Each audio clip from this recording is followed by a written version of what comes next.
Next up, we have Niki Vazou on liquid types in Haskell. Please give it up for her. Okay. So thank you. I work on LiquidHaskell at UC San Diego.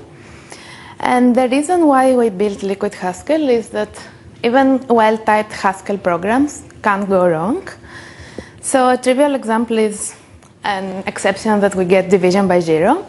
So here we have a function average that takes as input a list and returns the average of the elements of the list. So if we call average with a non-empty list, then it correctly computes the average of its elements. But if we call average on an empty list, then we're going to call the division operator with the length of the empty list, that is 0. And GHC will reply with an exception of division by 0. So as another example is partial functions like the head function. So if we call the head of the compose string, then we get back the first element, that is the character C. But if we call head on an empty list, again GHCI will reply with an exception because we call head on an empty list. So other interesting examples is functional correctness. So for example, here we have a function that we call sort. And what do we expect from a sort function is actually to sort the input list. But here the sort just returns a random result. And as another example, we have function composition. I compose increase to itself, and I call it to an integer 40. And what I expect is basically to increase 40 2 times. And then again, I get a random result. So what we want is to use the type system to actually specify that sort actually returns a sorted list, and that compose actually composes the two input functions. So for that reason, with LiquidHaskell, we extended Haskell's basic type system so that we use it to prevent a wider class of errors and to enforce some program-specific properties. So I'm going to start with some basic refinement typing. So a refinement type is basically a type, a Haskell type here for LiquidHaskell, refined with a logical predicate. And as an example here, I have a single LiquidHaskell code that I can run. And so here I have a Haskell definition. I define a function 0 that actually returns 0. And I use these pencil fancy comments to actually write refinement types. So here I define a type 0 that describes a value v that is integer. And the refinement here specifies that this value is exactly equal to 0. So I give 0 specification that says that the function or the value 0 has the type 0. So if I go and modify the Haskell code, and instead of 0 I give it 1, LiquidHaskell will create a type error stating something like that here I know that my value is exactly equal to 1, but from the specification I expected the value to be equal to 0. So as another example, here I define the type alias nat for natural numbers. So again, nat describes values v that are integers, and the refinement says that my value is greater than or equal to 0. So I can use nat to describe elements of the list. So again, LiquidHaskell is happy if I say that I have a list of natural numbers. But again, if I go and insert to this list a non-natural number, like -1, and I run LiquidHaskell on this, I get a type error. So as a last example, here I want to define positive numbers. So anyone can tell me how I change this definition to describe positive numbers? Yeah. So I have values that are greater than 0. So if I check that, I get a type error. Why? Because I said that this list contains only positive numbers, but instead I have a 0 here. So to fix this, I need to remove my 0. And everything is okay. So I'm going to briefly describe how this refinement type checking happens. And one of the crucial points is what types do we assign to values. So for example, I know that 0 has a type that says that this value is exactly equal to 0, but also I can give 0 a type that says that 0 is a natural number. So what of these types should I choose? And the answer comes through predicate subtyping. So we say that under an environment gamma, that basically gamma is an environment that binds binders with their types, T1 is a subtype of T2, and this means that if a value can have type T1, then this value can also have the type T2. So refinement typing basically reduces to deciting subtyping, and we in LiquidHaskell we decide subtyping using SMT solvers. So if I want to check under an environment gamma if my basic type B refined with a predicate Q is a subtype of a type refined with a predicate R, what I do is I fire a verification condition that says that under my assumptions, Q should imply Q should imply R. So I fire this verification condition to the SMT solver, and if the solver says yes, then I know that my basic subtyping holds. So as an example, we saw that 0 has a type that says that it is exactly equal to 0, but I want to use it with a type that says that 0 is a natural number. So to do so, I fire a subtyping query that checks whether under the empty environment, 0 is a subtype of nat. So this query will create a verification condition that says that under my true environment, if I know that v is equal to 0, can I get that v is greater than or equal to 0? And the SMT solver will reply yes, so my subtyping query holds.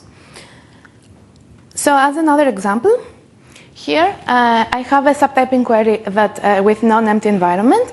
So I know that I have a value x, whose value is exactly equal to 3. And under this environment, I want to check whether I know that a value is equal to x plus 1 by the way my code works. And with this assumption, I want to check if x plus 1 is a natural number. So again, I fire a subtype SMT query that checks under the environment that x is equal to 3. If given that v is x plus 1, I can deduce that v is greater or equal to 0. SMT says yes, so my program does type check. Okay, so the importance is that we use SMT solvers to automatically decide subtyping queries. And this makes LiquidHaskell very practical because the user doesn't have to write any manual and kind of boring proofs. So next, we see how we can use refinement types to give function contracts. So here I define a function impossible that basically is a wrapper around Haskell's error type, and I give impossible a precondition that says that the argument of impossible should satisfy the predicate false. So this means that impossible can only be called with values that satisfy the predicate false, and there is no such value that satisfies the predicate false. So basically with this type for impossible, if your Haskell program refinement type checks, you know that impossible can actually never be called.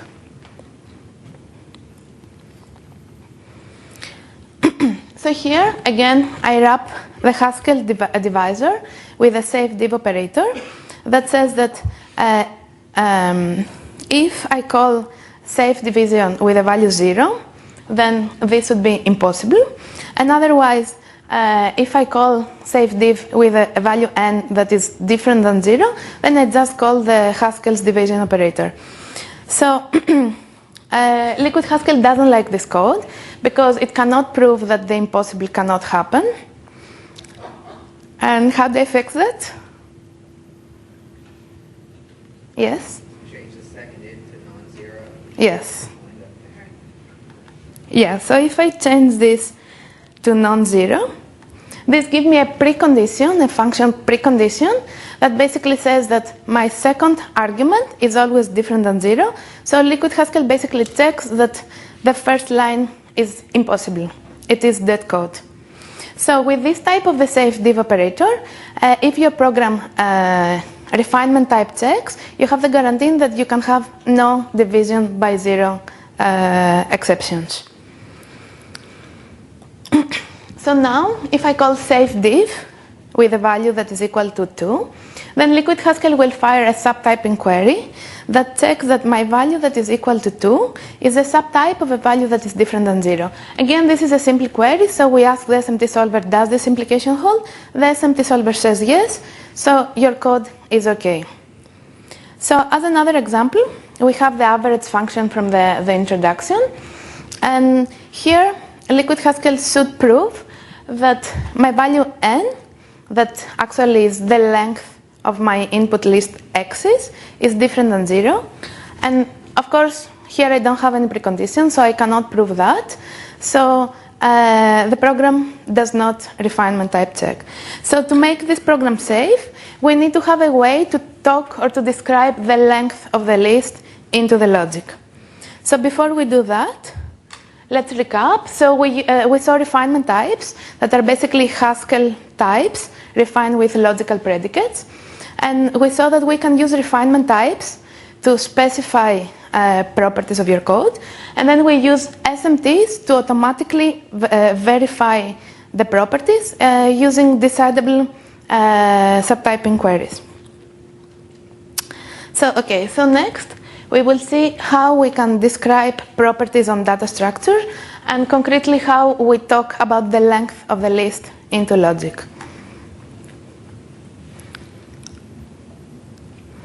So here I define a list data type, and my list is either empty or it is a concatenation of an element of type A and my tail, that is a list of values A. And what I do next is I define a Haskell function that returns the length of the list. So this is a normal definition that says that for an empty list I return 0, and for a cons list I return 1 plus the length of my tail. And what is interesting here is that I use this measure length definition that basically lifts this Haskell function into my logic.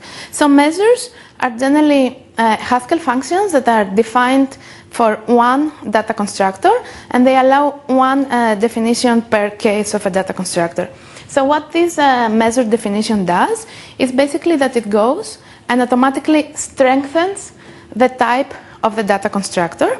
So it takes the definition of length and says that if I have an empty list, then I know by the definition of length that the Haskell wrote that the empty list is a list V whose length is exactly equal to 0. And therefore cons, I know that cons return a list V whose length is 1 plus the length of my argument of my tail x's. And it turns out that this is all we need to know so that we can precisely reason about the length of the list. So for example, here I have two partial functions, head and tail, and I want to prove that I cannot call head on an empty list, so I use my impossible for that. And LiquidHaskell cannot prove that it is impossible to call head on an empty list. So how do I fix that?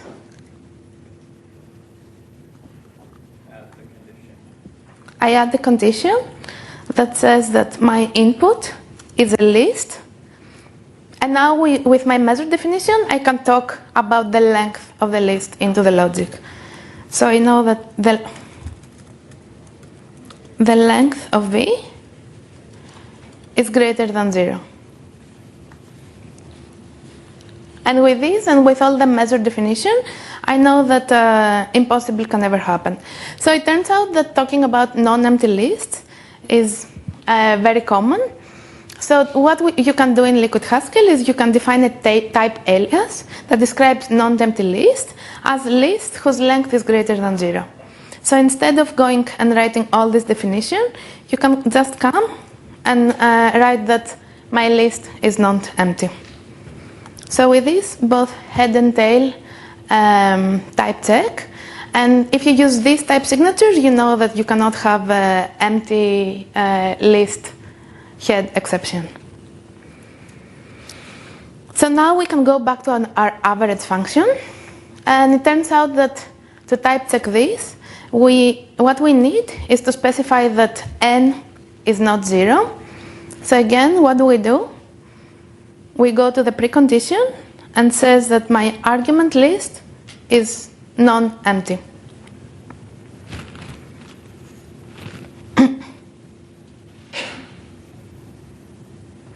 Okay, so we use a method to describe the length of a list, and LiquidHaskell allows you to use different measures on the same data constructor. And as a more interesting measure, we are going to define a measure that returns the set of the elements of the list. And I choose to describe this measure because SMT solvers actually have support for set theory. And what we do in LiquidHaskell is we map Haskell's data set API to the SMT set theory operators. So here, as with length, I define a function elements that takes a list as input and returns the set of the elements of that list. So elements of the empty list returns just the empty set, and elements of a cons adds to the elements of x's the element x. So add element is just a Haskell function that unions the singleton set x with the elements of x's. And so all the right-hand side of the add element definition can be mapped into logic. So we use this inline LiquidHaskell annotation that basically says that into the logic, whenever you see add lm, just replace it with its definition. So as with the length of the list, I declare that elements is a measure. So what this declaration does is basically goes to the type constructors of the list and just refines the result types with the appropriate types. So it says that the empty list is a value v that is a list. And what do I know, given the measure definitions? I know that the length of v is exactly equal to 0. And moreover, I know that the elements of v is the empty set. And the same goes for cons. So what I know about cons is that cons returns a value whose length is 1 plus the value of the tail, and whose elements is the values of the values of x's plus my head x. So so given these two definitions, here I define a function insert that takes an element x, takes a list x's, that in theory x's is a sorted list, and inserts x into the correct position. So what this type signature says is that the result list v is a list whose length is increased by 1 and whose elements contain x and the element of the argument x's. So LiquidHaskell likes this definition, but if, for example, I remove the x element, it will complain because now my code does not satisfy the specification, because, for example, here I don't increase the length of the result list by 1. But so in this type, I don't say anything about sortedness. So the only thing that this type signature specifies is that I increase length by 1. So a good question that arises is, how do we talk about list sortedness in LiquidHaskell? And the way one way to define list sortedness is by refining the list data type. So here I define a new list data type for order list. So the Haskell definition is the same as before. A list is either empty or it contains a head of type A and my tail. But I provide a refinement definition for the list that says that the list is either my empty list or it contains a head of type A and it contains a tail. And this is the important thing that says that all elements of the tail are values v that are greater than my head. So with this, I say that all lists can construct only order lists. So for example, if I use this special order cons operator, I can construct order list. But if I try to construct not order list, for example, a list that contains 1, 3, 2, then liquid type automatically creates an error. So we refined the order list constructor so that we make non-order list unable to represent using LiquidHaskell. So with this representation, we can go back to the insert function and say that insert actually returns order lists. So this type checks that insert O actually inserts X into the correct position of my order input list X's. And so apparently LiquidHaskell does not like that. Can anyone see why?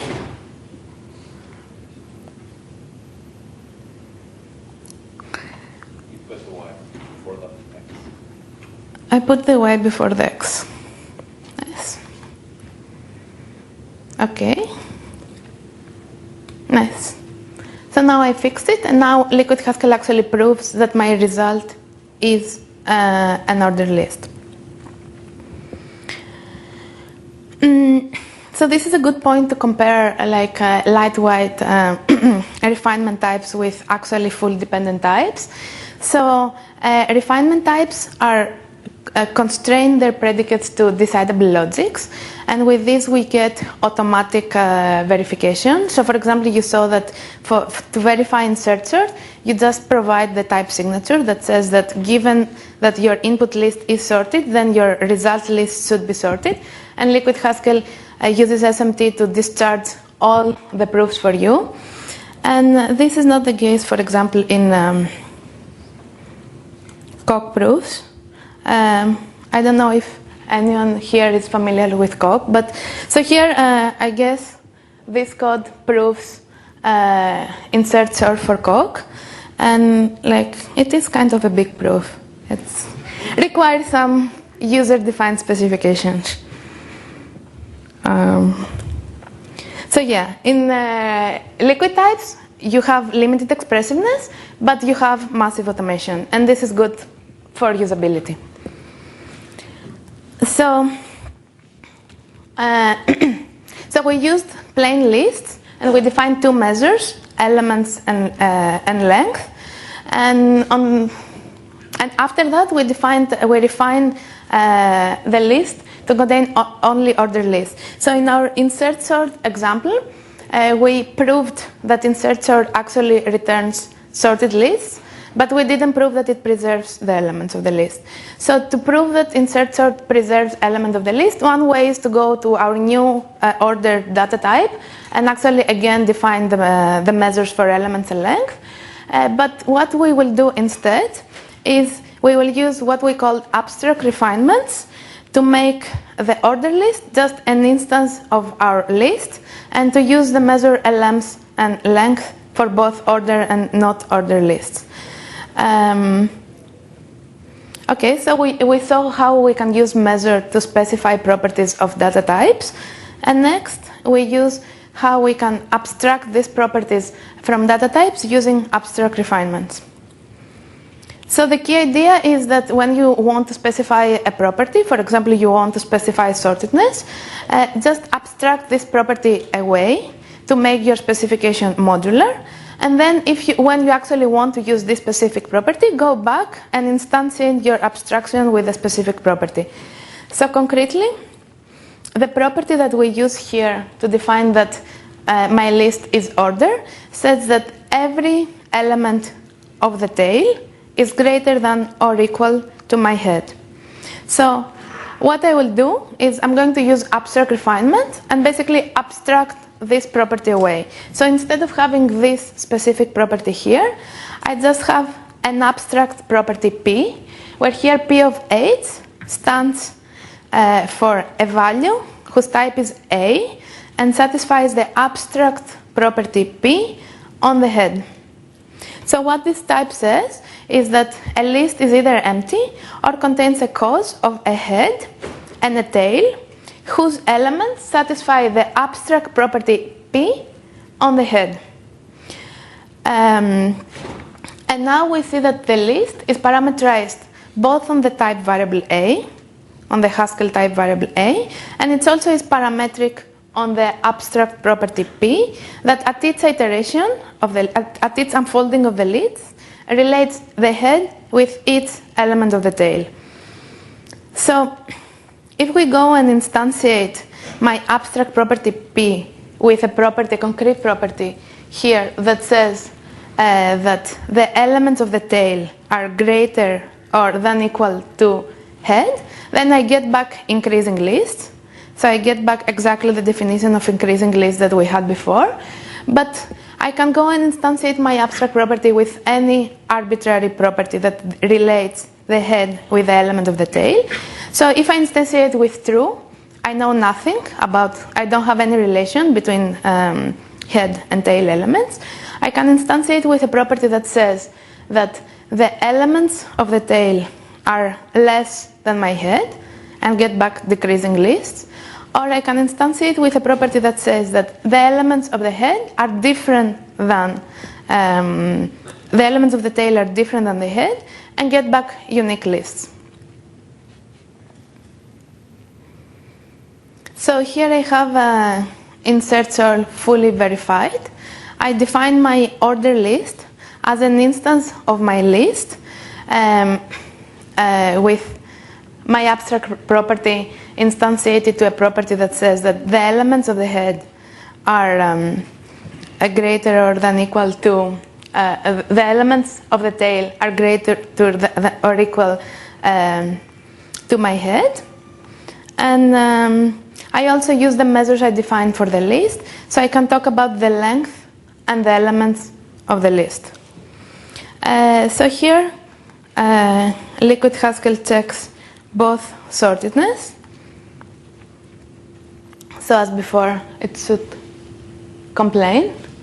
It says that insert is not good because sortedness is not good, but it also checks that the elements are preserved.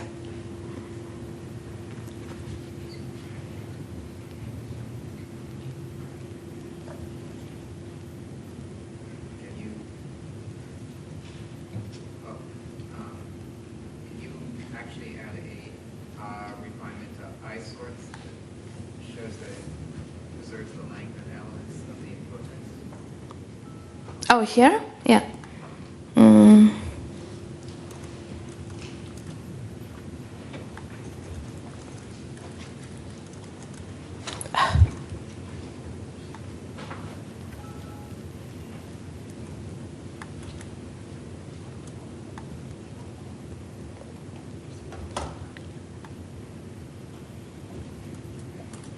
Yeah, and I can also write that the elements of V are equal to the elements of X.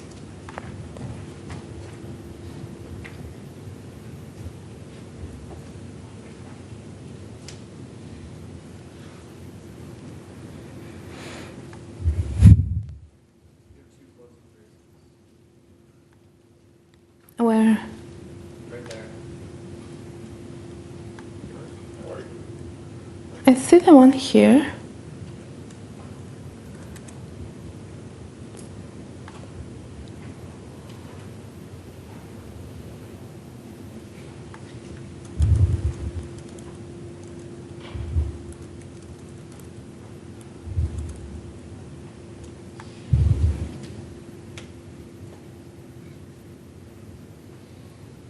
Okay. Okay, yes. But it proved it. Okay, any other questions?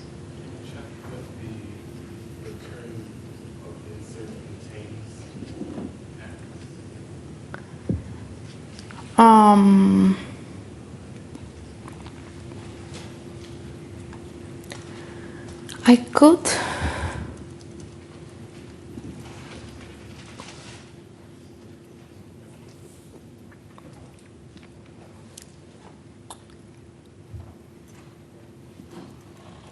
I think.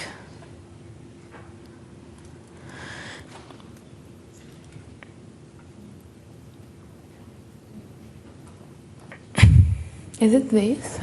How do you check membership? I don't remember exactly the name of the function. It's member. Member?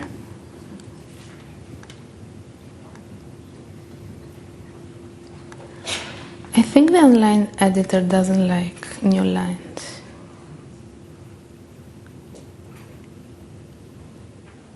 Okay. Yeah, but I mean, add member kind of implies that. But yeah, you can use many set theoretic.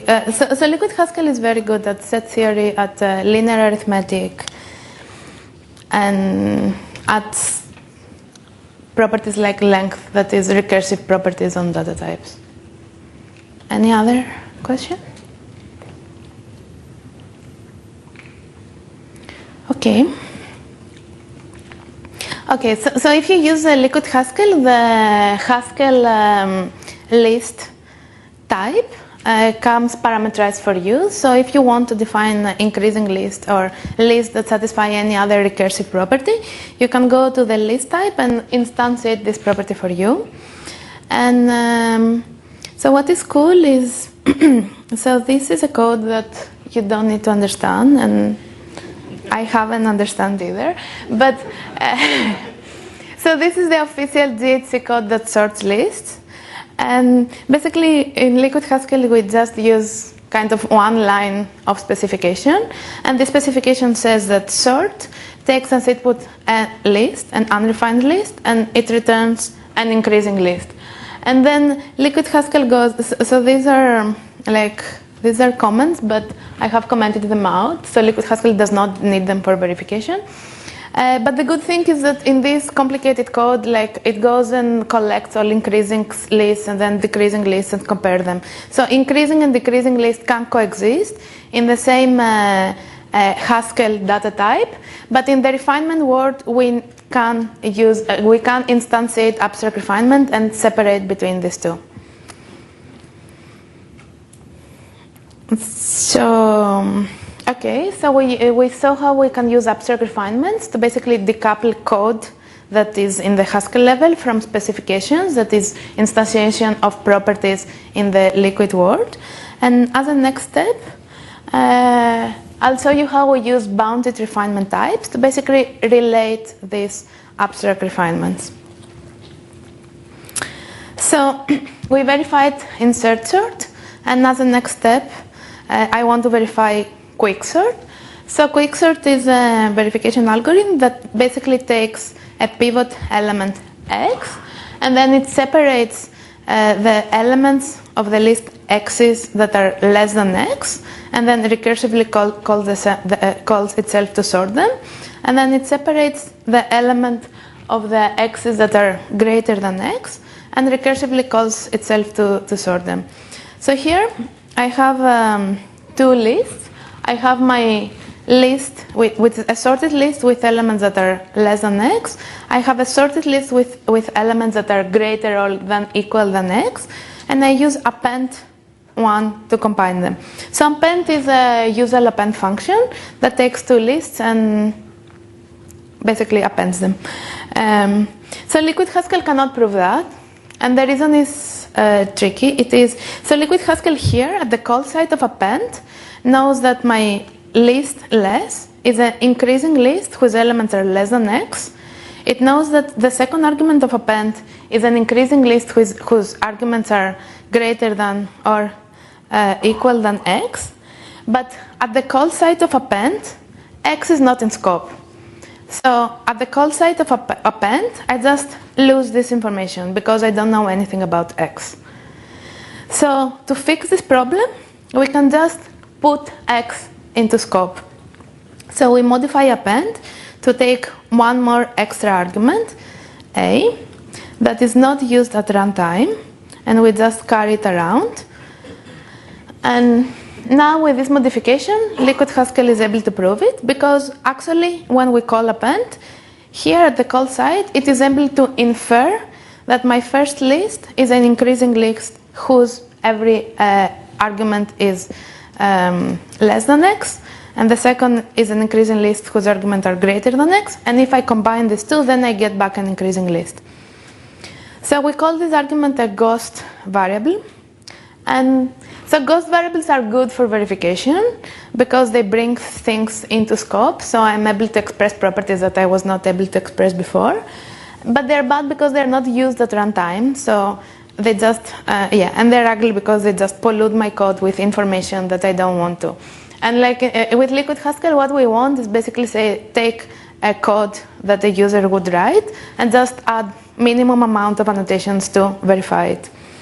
So the goal is to verify append without using this extra argument x. And so what I actually need to verify append is that if I know that all elements of the head, and by head I mean the input list, so the elements of input list go as a head, and the elements of the second list go at the end go as a tail. So if I know that each element of the first list satisfy the head property, and at this case my head property says that the head is less than x, and then I know that each element of the tail list of the second list satisfy a tail property, and the tail property says that my arguments, the elements are greater than x, then this information should be enough to prove that my result list satisfy the recursive sorted list property, that is that at each iteration my head is less than my tail. So what I'm going to do again is I'm going to abstract over these three properties: the head property, the tail property, and the recursive property. And what I need to prove verification of cons is just to say that for every head and for every tail, if I know that the head satisfies the head property and the tail satisfies the tail property, then this would be enough to prove that the head satisfies the recursive property on the tail. So what I'm going to do, and so here you can observe that if I abstract away from the specific properties that the head is less than x and that the tail is greater than or equal to x, then I actually have no dependency on x. So I'm going to get this abstract requirement and take it into a Haskell function. So I define a function that I call recprop that relates my head property, my tail property, and my recursive property by stating that for every head and tail, from the head, if the head property holds for the head and the tail property holds for the tail, then the head satisfies the recursive property on the tail. And then I lift that into the logic using a bound recprop annotation. And with this bound, I'm going to define the kind of fancy type for append that says that append is parametric over three properties: the head property, that is the property that each element of my first input list satisfy; the tail property, that is the property that each element of my second list satisfy; and the recursive property, that is the property that both input lists satisfy. So if these three abstract properties are satisfy the recursive property bound, then I can prove that my result list satisfy the recursive predicate P. So this is quite abstract and quite general, but if I go back to my QuickSort, I use cons, I have all my abstract properties. So LiquidHaskell will automatically instantiate all the abstract properties for you. And when I call the cons operator, LiquidHaskell, apart from all the other checks, is going to check that these three automatically instantiated abstract properties actually satisfy the recursive property bound. And to check that, it just creates implication that checks, as we saw at the beginning, that if my head is less than x and my tails is greater or equal than x, then my recursive least sortedness property holds, which is that at each case my head is greater or equal than my tail. So we use bounded refinement types to create a fancy type for the cons operator. The good thing is that if you use LiquidHaskell, this cons operator comes with this fancy type for you, so you don't have to come up with this type. And with this, we can verify QuickSort without having to use any ghost argument, any ghost variable on the cons operator. So, as the last example of bounded refinement types, I want to verify compose. So, compose is an operator that takes two arguments and composes them. And so what I want to verify is that if I have a function increase that just increases its argument by 1, and I compose increase with itself, I get a function that just increases its argument by 2. So again, I use abstract refinements and bounded refinement types, and I create this fancy type for compose that says that compose takes as first argument a function that returns a value that satisfies the abstract predicate P on its input Y. It takes a second function that satisfies the abstract predicate Q on its input Z, and it returns a function that satisfies the abstract predicate R on its input X. So for the type of compose to type check, these abstract properties P, Q, and R cannot be arbitrary, but they should be bounded by a chain bound. And the chain bound basically translates function composition into the logic and says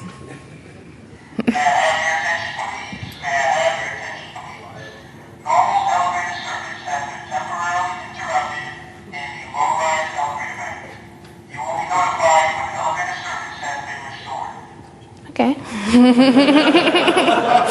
Thank you. Nobody can leave.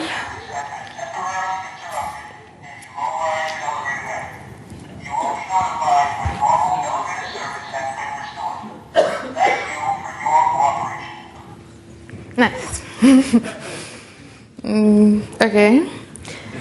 So we can go back and define the chain bound that says that if my initial value x satisfies q on the intermediate value y, and my intermediate value y satisfies p on the result type z, then the input value x satisfies r on the output value z. So this is basically what compose does, translated into the logic.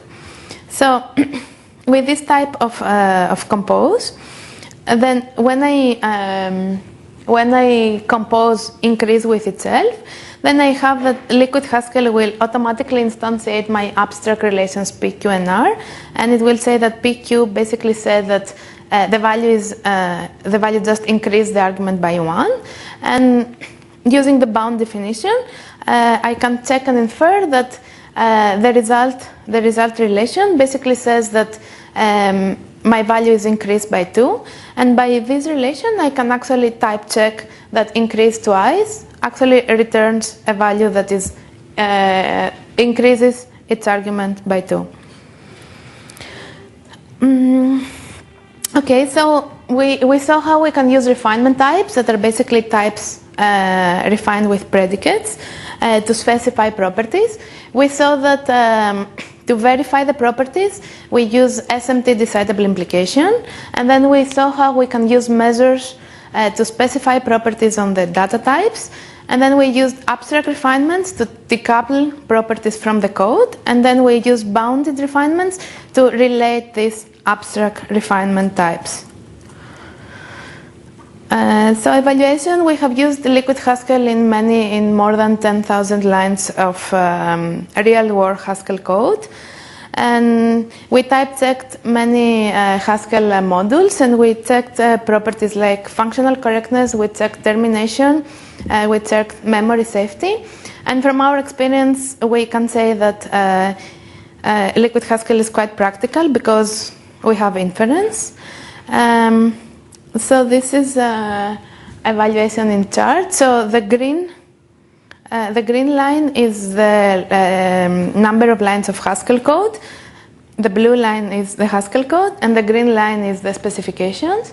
And we see that LiquidHaskell needs about 1 out of 10 lines. Every 10 lines of Haskell code needs about 1 line of specification, and this is like good, and it's quite pleasant. And compile time, it takes about 1 second for 10 lines of code. We are working on improving that. And okay, to conclude, so we specify properties with predicates on refinement types. To prove these properties, we use SMT solvers to get automatic subtyping. And for inference, we use SMT solvers combined with some fancy programming language techniques like abstract interpretation. And with this, I want to thank you. And you can Cabal install LiquidHaskell or try our online demo. Thank you.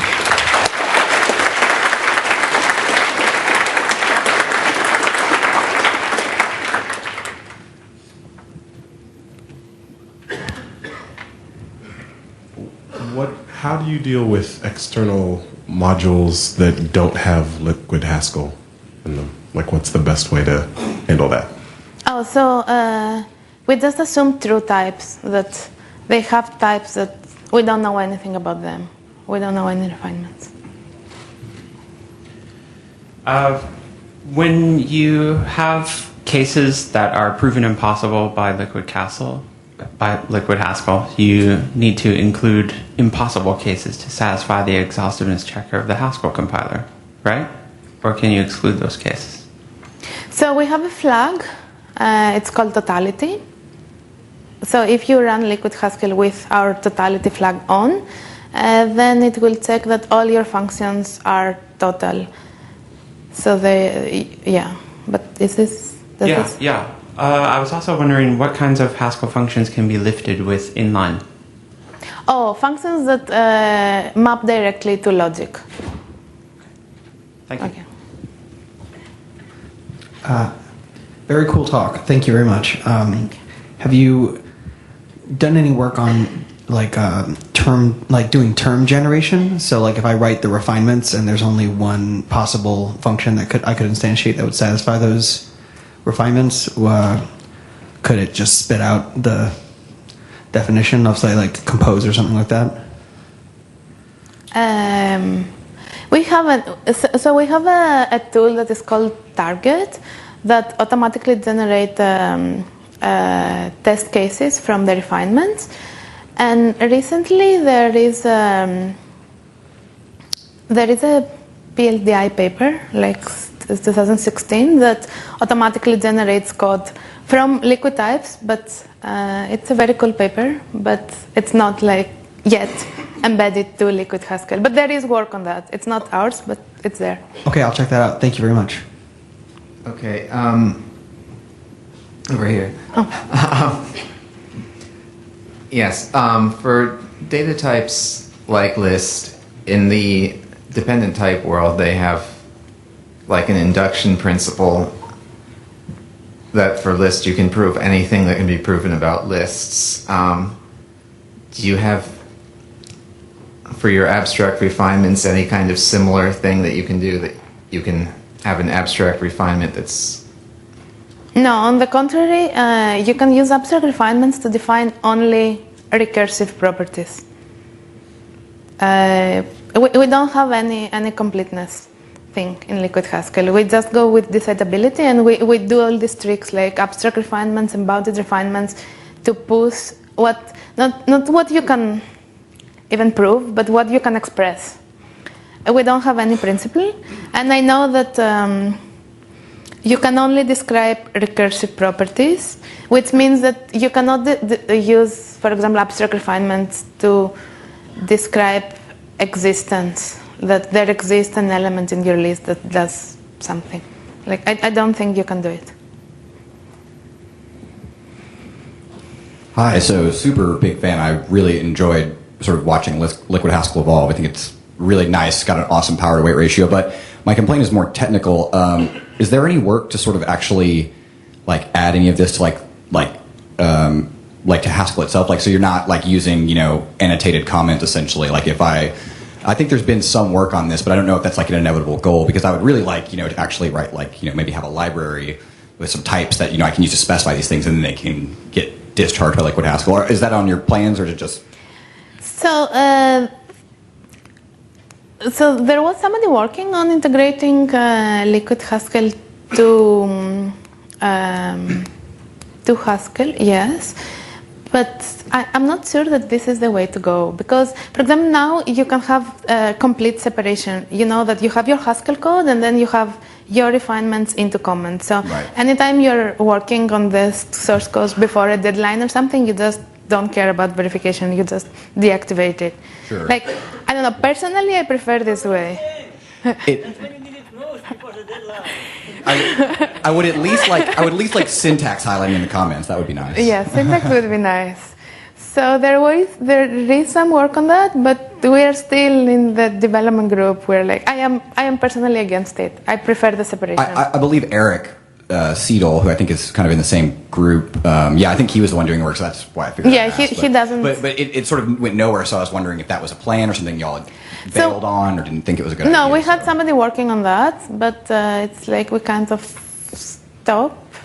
I guess it is in the plan. So if we find a very clean way to use to embed it, like I like our syntax now. I don't want it to be super polluted. Like I want to have logic, and I want to be able to write the plus operator into the type system, and I don't want to write something more fancy that is lifted plus into the type system.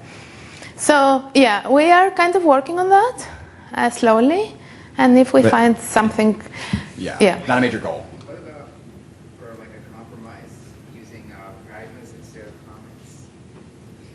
That seems like it would be easier to syntax highlight and so on, but it would still get ignored by compilers that don't understand LiquidHaskell. that is an interesting. But still, we need to write our own parser, right? Well, you write your own parser anyway. Yeah. No, now we have our own parser, and no, this is an interesting idea, but we're still like, we spent a lot of time thinking about this, how integration should be. Cool, thank you.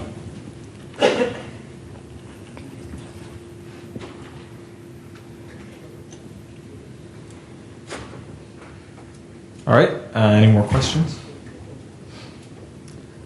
Okay. Well, thank you, Niki.